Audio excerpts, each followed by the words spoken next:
రిటర్నే ఇచ్చేది కాదు కదా, మళ్ళీ మీరు పంపించవలసిందే కదా. బ్యాగులు క్వాలిటీ ఎప్పుడు బియ్యం కూడా క్వాలిటీ కొంచెం సైడ్ ఇవ్వాలి.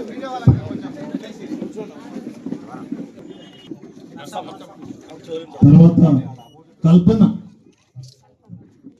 తర్వాత భాగ్యమ్మ, నలుగురు రెండమ్మ, కల్పన, పద్మ, భాగ్యమ్మ ఉంది. 16 నెలల కాంగ్రెస్ పార్టీ ప్రభుత్వంలో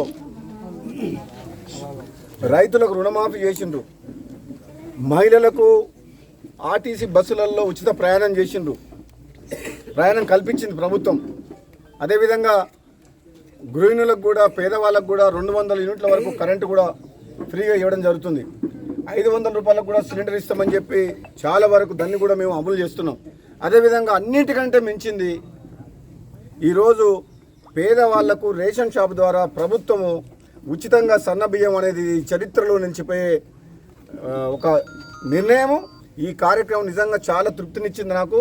ముఖ్యంగా మన మునుగోడు నియోజకవర్గ ప్రజల తరపున, తెలంగాణ ప్రజల తరపున ముఖ్యమంత్రి రేవంత్ రెడ్డి గారికి, పౌర సరఫరాల మంత్రి ఉత్తమ్ కుమార్ రెడ్డి గారికి ధన్యవాదాలు చెప్తున్నా. ఎందుకంటే ఇది ప్రభుత్వం ఒక ప్రతిష్టాత్మకంగా పేద ప్రజలకు కడుపు నిండా అన్నం పెట్టాలని చెప్పి ఈ కార్యక్రమాన్ని తీసుకొచ్చారు. కాబట్టి నిజంగా తెలంగాణలో పేదలందరూ కూడా కాంగ్రెస్ పార్టీ ఇది పేదల ప్రభుత్వం వచ్చిందని నమ్మకంతో ఉన్నారు. కాబట్టి వాళ్ళకి ఈ పథకం ప్రవేశపెట్టినందుకు వాళ్ళకి నిజంగా లబ్ధి జరుగుతుంది. కాబట్టి వాళ్ళందరి తరపున నేను శాసనసభ్యునిగా ధన్యవాదాలు చెప్తున్నాను. గత ప్రభుత్వంలో మీరు ఎమ్మెల్యేగా ఉన్నప్పుడు రేషన్ కార్డులు కూడా పంపిణీ చేయని కల్తీ మద్యం ముఠాని వాళ్ళ గుట్టు రద్దు చేయడం జరిగింది. పోలీసులకు కూడా నేను, ఎస్పీ గారికి కూడా నేను మాట్లాడి కఠినంగా చర్యలు తీసుకోవాలి. ఎందుకంటే మేము బెల్ట్ షాపులు బంద్ చేసిందే, చాలామంది గ్రామాల్లో తాగుడుకు బానిసయి ఉదయం నుంచే మొదలు పెడుతున్నారని చెప్పేసి కంట్రోల్ కావాలి. మద్యం అనేది కంట్రోల్ చేయాలి. విచ్చలవిడిగా విరివిగా ఎక్కడ పడితే అక్కడ దొరుకుట్ల ప్రతి గ్రామంలో 10 బెల్ట్ షాపులు ఉంటే చాలామంది పేదోళ్ళు, కొందరు వాళ్ళ కుటుంబాన్ని పోషించుకోలేని కూడా కొందరు మద్యానికి బానిసే వాళ్ళ జీవితాలన్నీ నాశనం అయిపోతుంది, వాళ్ళ కుటుంబాలను రోడ్డు మీదకి వస్తుంది. వాళ్ళ కోసం ఆలోచించే ఈ బెల్ట్ షాపులను మేము కంట్రోల్ చేసినాం, ఇల్లీగల్ లిక్కర్. సో ఈ పరిస్థితుల్లో కొందరు వ్యక్తులు ఏదో కల్తీ మద్యం కూడా దాన్ని పట్టుకోవడం జరిగింది. దాని మీద కఠిన చర్యలు తీసుకుంటాం. ఏది ఏమైనా మునుగోడు నియోజకవర్గంలో ఇల్లీగల్ లిక్కర్, అక్రమంగా మద్యం అమ్మే వాళ్ళ మీద కఠిన చర్యలు తీసుకుంటాం. బెల్ట్ షాపులో ఇప్పటికైనా ఎవరైతే దొంగచాటుగా మద్యాన్ని అమ్ముతుండ్రో, మోటార్ సైకిల్లో పోయి గడ్డాంలో పెట్టి, ఇసుకలో దాచిపెట్టి, వాటర్ బాటిల్ దేవులో పెట్టుకొని చాలా రకాలుగా అమ్ముతున్నారు. బెల్ట్ షాపులు ఓపెన్గా బంద్ చేసిన తర్వాత. కానీ ఇంకా తీవ్రంగా ఇప్పటివరకు మేము కొంచెం సాఫ్ట్గా ఉన్నాం, మెత్తగా ఉన్నాం వాళ్ళ విషయంలో. రాబోయే రోజుల్లో మాత్రం కఠినంగా ఉంటాం. పోలీసులు కేసులు పెట్టి జైలు పంపిస్తారు.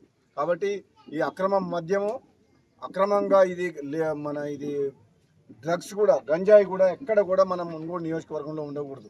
ఎందుకంటే ఎంతోమంది యువత కూడా ఈ డ్రగ్స్కి బానిసలు అయిపోతున్నారు. వాళ్ళ తల్లిదండ్రులు చాలా బాధలు పడుతున్నారు వాళ్ళు. కాబట్టి వాళ్ళ భవిష్యత్తు పాడైపోతున్న ఉద్దేశంతో మేము కఠినంగా ఉన్నాం.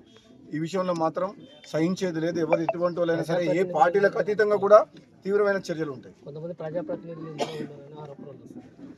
ఏ ప్రజాప్రతినిధి ఉన్నా సరే, లా అండ్ ఆర్డర్ విషయంలో ఎవరు తప్పు చేసినా సరే, అది కాంగ్రెస్ పార్టీ అయినా, బీజేపీ పార్టీ అయినా, టీఆర్ఎస్ పార్టీ అయినా, ఎంత పెద్ద లీడర్ అయినా, ఆఖరికి రాజగోపాల్ రెడ్డి అయినా సరే, చట్టానికి ఎవరు చుట్టాలు కారు. తప్పు చేసిన వ్యక్తి విషయంలో కఠినంగా ఉంటాం. ఎవరు తప్పు చేసినా సరే, ఎంత పెద్ద లీడర్ అయినా సరే సహించేది లేదు. చాలా సంతోషంగా ఉంది. 16 నెలల కాంగ్రెస్ పార్టీ ప్రభుత్వంలో రైతులకు రుణమాఫీ చేసిండ్రు, మహిళలకు ఆర్టీసీ బస్సులలో ఉచిత ప్రయాణం చేసిండ్రు, ప్రయాణం కల్పించింది ప్రభుత్వం. అదేవిధంగా గృహిణులకు కూడా, పేదవాళ్ళకు కూడా 200 యూనిట్ల వరకు కరెంటు కూడా ఫ్రీగా ఇవ్వడం జరుగుతుంది. 500 రూపాయలకు కూడా సిలిండర్ ఇస్తామని చెప్పి చాలా వరకు దాన్ని కూడా మేము అమలు చేస్తున్నాం.